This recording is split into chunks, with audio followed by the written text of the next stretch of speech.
अस्सलाम वालेकुम class. Last में हम लीस्ट कॉमन मल्टीपल्स को देख रहे थे, तो मुझे क्लास इसलिए एंड करनी पड़ी कि हमारे घर के साथ बिल्कुल ही स्कूल है और वहाँ पे ऑफ होने की वजह से शोर होने लग गया था, जो कि रिकॉर्डिंग में आपको डिस्टॉर्शन होनी थी, जिसकी वजह से आपको समझ नहीं थी अच्छे से आनी।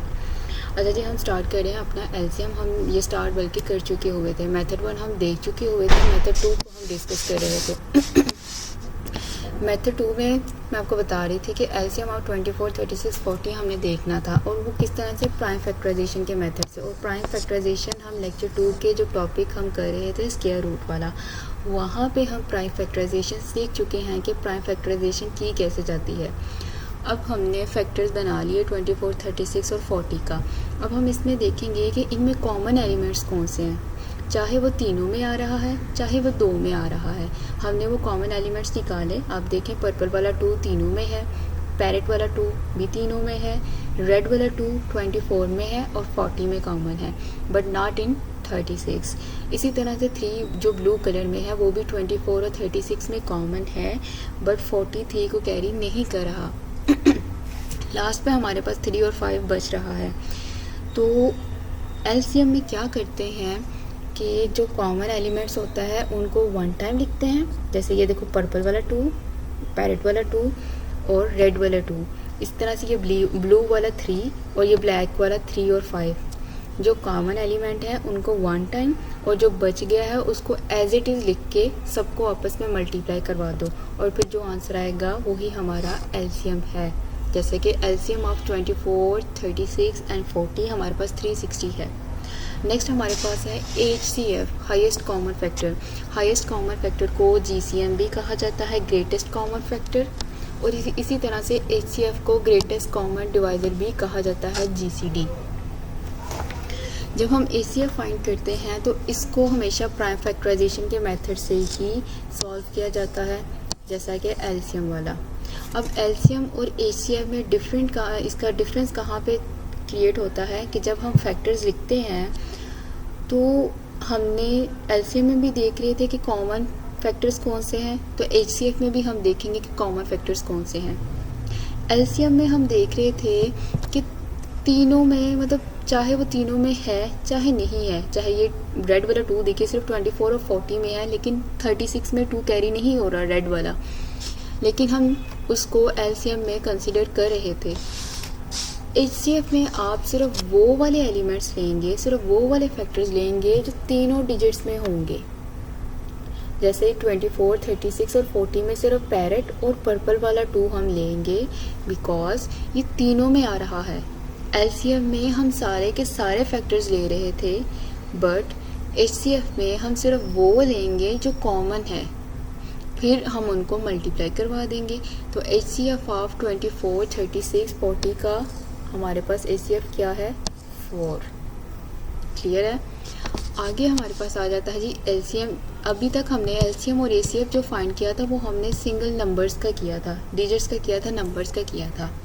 इन केस अगर आपको क्वेश्चन आ जाता है या MCQs आ जाता है कि एलसीएम ऑफ फ्रैक्शंस या HCF ऑफ फ्रैक्शंस फाइंड करें, तब आप क्या करेंगे, तब आपका फार्मूला ये होगा। फ्रैक्शन क्या होती है हम लेक्चर 2 में देख चुके हैं, जिसका एक नोमिनेटर होता है एक डिनोमिनेटर होता है, और नोमिनेटर और डिनोमिनेटर मिलके क्या बनाते हैं, फ्रैक्शन।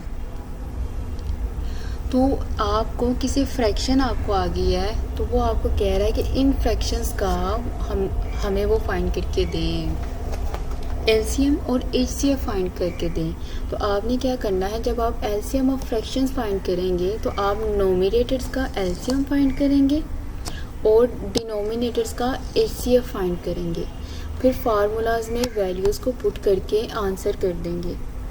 इसी तरह से जब आप HCF फाइंड करेंगे तब आप नोमिनेटर का HCF फाइंड करेंगे और डिनोमिनेटर का LCM फाइंड करेंगे, और अकॉर्डिंग टू फार्मूला उसकी वैल्यूज़ पुट करके आंसर कर देंगे। एग्जाम्पल से इसको वेरीफाई करते हैं। क्वेश्चन है हमारे पास, find LCM and HCF of 4/5, 6/11 and 3/5। ये 3 फ्रैक्शंस उसने हमें दी हैं। वो कह रहा है कि जी इन फ्रैक्शंस का मुझे HCF भी फाइंड करके दें और LCM भी फाइंड करके दें। हेयर यहाँ पे जो ये फ्रैक्शंस है हमारे पास 4/5, 6/11, 3/5 हमारे पास नोमिनेटर्स में है 4, 6 और 3, और डिनोमिनेटर हमारे पास है 5 और 11। दो इसलिए लिखे क्योंकि 3 का भी डिनोमिनेटर 5 है और 4 का भी डिनोमिनेटर हमारे पास 5 है। तो डिनोमिनेटर्स हमारे पास है 5 एंड 11 और नोमिनेटर्स हमारे पास है 4, 6 और 3। बिल्कुल प्राइम फैक्टराइजेशन वाला तरीका है। 4 की प्राइम फैक्टराइजेशन की, 6 की 11 की 5 की और 3 की। एलसीएम फाइंड करने लगे ना, LCM fractions. LCM of fractions का फार्मूला ये है।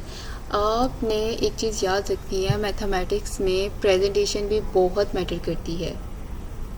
कॉम्पिटिटिव एग्ज़ाम में चलो पीएमएस के जब हम जीके कर रहे हैं वहाँ तो हमने एमसीक्यूज़ पार्ट फिल करना है। वन पेपर टेस्ट में भी हमने कोई अपना एबीसी कोई ऑप्शंस टिक करना होता है, लेकिन सीएसएस में तो 40 मार्क्स का पेपर आता है, वहाँ पे तो आपने उसको प्रॉपर सॉल्व करना होता है।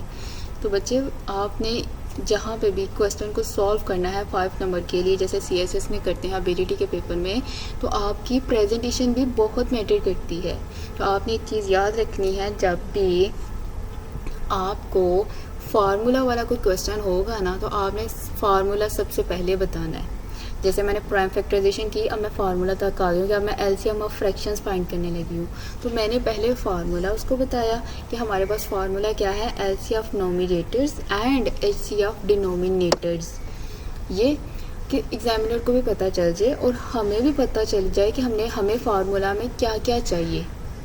मैंने एलसी ऑफ नोमिनेटर्स फाइंड करना है। एलसी ऑफ नोमिनेटर्स हमारे पास क्या है, 4, 6 और 3। इनका एलसीएम फाइंड करना अभी हमने पीछे सीखा है। अब इसका एलसीएम फाइंड करेंगे 12 आएगा। नोमिनेटर्स का एलसीएम 12 आ गया। हमें डिनोमिनेटर्स का क्या चाहिए, एचसीएफ चाहिए। एचसीएफ डिनोमिनेटर्स हमारे पास आएगा 1। हमने अभी देख के आए कि हमने सिर्फ वो एचसीएफ में वो फैक्टर लेना है जो कॉमन हो, तो इनमें तो सिर्फ 1 ही कॉमन था ना, तो हमने 1 भी ले लिया, तो इसका एचसीएफ 1 हो गया। अब फार्मूला, ये हमारे पास फार्मूला था, फार्मूला में वैल्यूज़ पुट करते हैं। एलसीएम ऑफ, ये देखिए मैं यहाँ पुट करने लगी, एलसीएम नोमिनेटर्स हमारे पास क्या आ गया 12, डिनोमिनेटर हमारे पास 1 आ गया। आप चाहे 12/11 लिखें या जस्ट 12 लिखें, तो ये हमारा क्या आ गया, आंसर आ गया। एलसीएम ऑफ 4/5, 6/11, 3/5 का एलसीएम क्या है जी 12, ये आंसर आ गया। आप सब के लिए एक इधर से यहाँ मैंने नोट में लिखा भी हुआ था, आप सब के लिए एक एक्टिविटी है और होमवर्क है कि मैंने एलसीएम फाइंड किया है ना फ्रैक्शंस का, तो इसी एग्जांपल का आपने एचसीएफ फाइंड करना है। यहाँ पे ये मिस हो गया, ये मैं इसको एडिट करूँगी। द अबव एग्जांपल, ये यहाँ पे आपकी क्लास पार्टिसिपेशन के लिए वो था, एचसीएफ फाइंड करना था आपने। ये जो फ्रैक्शंस जिनसे मैंने सॉल्व किया ना 4/5, 6/11, 3/5, इनका मैंने एलसीएम फाइंड किया। आप इनका एचसीएफ फाइंड करके मुझसे इवेल्युएट करवाएंगे, मुझे बताएंगे कि आपने किया। लास्ट टॉपिक है हमारे पास कन्वर्जन ऑफ यूनिट। ये जो जितने भी स्टेप्स वगैरह ना, ये तो आप खुद पढ़ लीजिएगा। ये एक फॉर्मल राइटिंग है, जैसे मैथमेटिक्स की एक होती है। मैं पढ़ाती हूँ अपने तरीके से, मैं वही पढ़ाऊँगी कि कन्वर्जन ऑफ यूनिट क्या है। जब आपने बिगर से स्मॉलर यूनिट, इसमें जो समझने वाली चीज़ है वो यही है, जो गलती लग जाती है हमेशा हमें। कोई बिगर यूनिट है ना और आप उसको स्मॉलर यूनिट में कन्वर्ट कर रहे हो, जैसे किलोमीटर है, किलोमीटर को आपने मीटर में चेंज करना है, तब आप मल्टीप्लाई करोगे। जैसे 1 किलोमीटर में कितने मीटर्स होते हैं, 1000 मीटर्स होते हैं हमारे पास। तो हमने किलोमीटर को जब मीटर में कन्वर्ट करना है तो हम 1000 से मल्टीप्लाई करेंगे। इसी तरह से जब हमने स्मॉलर यूनिट से बिगर यूनिट में जाना है, लाइक मीटर से किलोमीटर में जाना है, तो हम 1000 से डिवाइड कर देंगे। बस ये चीज़ याद रखें। और आपको ये पता होना चाहिए कि 1 किलोमीटर में कितने मीटर्स हैं, 1 मिनट में कितने सेकंड्स हैं, 1 आवर्स में कितने मिनट हैं, कितने डेज़ मिलके वीक बनाता है, कितने मंथ में 1 मंथ में कितने वीक्स होते हैं। तो ये चीज़ें जो यूनिट्स वाली चीज़ है ना, ये आपको पता होना चाहिए। तो यूनिट कन्वर्ट हो जाता है। अगर आपने बिगर से स्मॉलर आना तो मल्टीप्लाई कर दें कि और स्मॉलर से बिगर जाना है तो डिवाइड कर देंगे। ओके, यहीं पे हमारा बेसिक कॉन्सेप्ट्स का लेक्चर ख़त्म होता है। और इसके ये स्टेप्स वगैरह आप खुद एक दफ़ा पढ़ लीजिएगा। जो चीज़ मैंने बताई है बेसिकली वही स्टेप्स हैं, लेकिन ये बेसिक स्टेप्स की बात कर रहा है। और लास्ट पे it takes courage to grow up and become who you really are. तो मैं एंड हमेशा एक कोटेशन पे करती हूँ। तो आज का जो हमारा बेसिक चैप्टर वाला बेसिक कॉन्सेप्ट्स का चैप्टर था वो आज ख़त्म हो गया है। इंशाल्लाह कल से हम चैप्टर 2 देखेंगे अलजबरा। अपनी बेसिक कॉन्सेप्ट्स को जितना स्ट्रॉन्ग कर सकते हैं, जितनी इस पर आपकी ग्रिप होगी, उतना ही आपको नेक्स्ट चैप्टर्स आसान लगेंगे। और मैं दोबारा वही बात करने लगी हूँ, बिगनर्स के लिए जिनको कंसेप्ट समझ में आ गया है ठीक है वो करें, लेकिन फिर भी मैं उनको ये कहूँगी कि पहले जो मैंने एग्जांपल अपने नोट्स में करवाई हुई है उसको प्रैक्टिस करें। मैंने करवाई उसको समझा, फिर खुद ही उसी स्टेटमेंट को निकालें, उसको प्रैक्टिस करें, ताकि आपको पता चल जाए कि मैंने एक स्टेटमेंट के साथ डील कैसे करना है। देन उसी को सॉल्व करें खुद से, फिर आप एक्सरसाइज की तरफ जाएं और गूगल से क्वेश्चन निकाल के मुझसे सॉल्व करवाएं, इवैल्यूएशन करवाएं। सॉल्व आप खुद करेंगे। अच्छा जी, हमारा बेसिक चैप्टर का सारा ख़त्म हो गया है। नेक्स्ट हम अलजबरा स्टार्ट करेंगे। और अल्लाह हाफिज़।